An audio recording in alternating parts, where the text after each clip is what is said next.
Hai parent, jadi di sini aku mau sharing karena ternyata bunda-bunda masih banyak yang bingung dan galau masalah penggunaan susu Pedia Komplit ini, seperti yang aku sudah posting di video-video sebelumnya. Kebanyakan problem mereka itu mirip, yaitu anaknya susah makan sehingga berpengaruh kepada berat badan anak. Untuk itu mereka ingin ngebus BB-nya itu dengan susu tinggi kalori seperti salah satunya Pedia Komplit ini. Terus pertanyaan yang muncul adalah, apakah perlu konsultasi terlebih dahulu ke DSA atau nggak apa-apa langsung aja beli di apotek atau di online shop?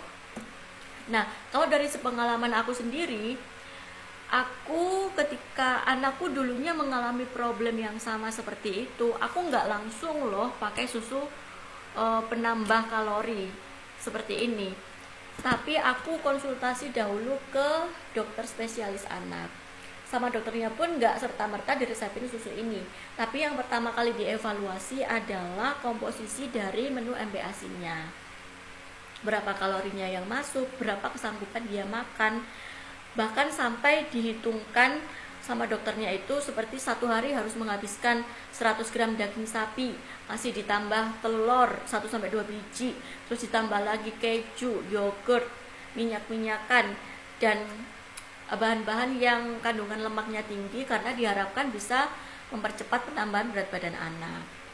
Tapi setelah dievaluasi ternyata anakku nggak mampu menghabiskan satu porsi penuh setiap kali makan sesuai dengan takaran yang diberikan oleh dokternya, sehingga kalorinya pun yang diharapkan bisa masuk sebanyak itu tetap nggak bisa masuk. Nah, kemudian evaluasi yang kedua adalah ada nggak sakit atau infeksi tertentu yang berpengaruh terhadap kenaikan berat badan anak dan juga berkurangnya nafsu makan anak. Nah, setelah diperiksa ternyata betul anakku mengalami ADB atau anemia defisiensi besi dan ISK, infeksi saluran kemih pada waktu yang bersamaan.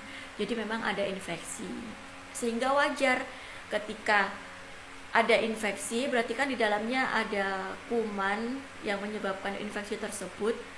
Ketika ada kalori masuk dari makanan, maka badannya berebut sama kuman penyebab infeksi tersebut, sehingga kalori yang diserap oleh tubuhnya anak kita otomatis akan berkurang, yang mana itu akan berpengaruh juga kepada berat badan anak.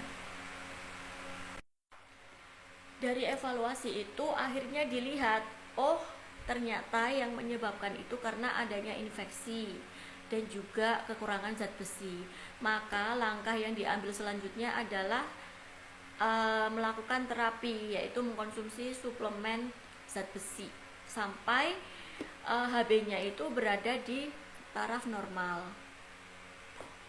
Selain itu juga kita pengobatan untuk menyembuhkan infeksinya dengan minum antibiotik, obat-obatan dan segala macam seperti itu. Kemudian dicek lagi ketika infeksinya sudah sembuh, kemudian ADB-nya juga sudah normal, maka dievaluasi lagi makannya seperti apa. Ternyata masih tetap anakku nggak bisa menghabiskan satu porsi yang sudah ditakar itu dalam satu hari. Itu nggak bisa, nggak habis, setiap kali makan makannya nggak habis.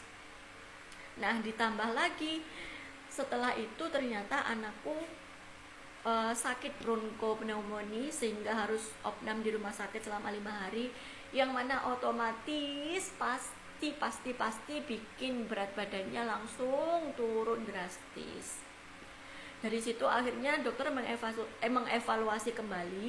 Ini kalau nggak segera diintervensi maka dikhawatirkan ini nggak bisa kekejar berat badan anak ini.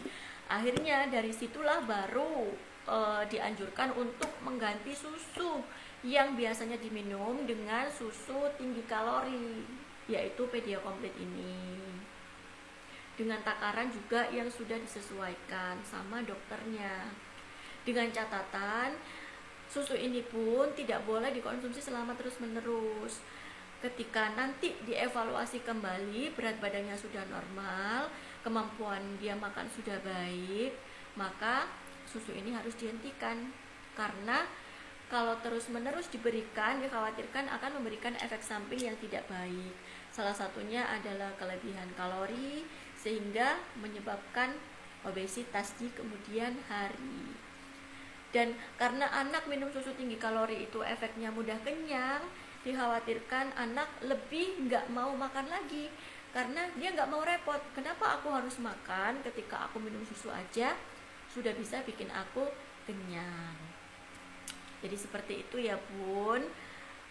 Kalau menurut aku sih sebaiknya dikonsultasikan terlebih dahulu saja, karena anak BB-nya seret dan nggak mau makan itu sebabnya bisa macem-macem banget, dan itu kalau kita nggak atasi dari akar penyebabnya, maka pengobatan yang kita lakukan pun atau usaha yang kita lakukan pun nggak akan tepat sasaran.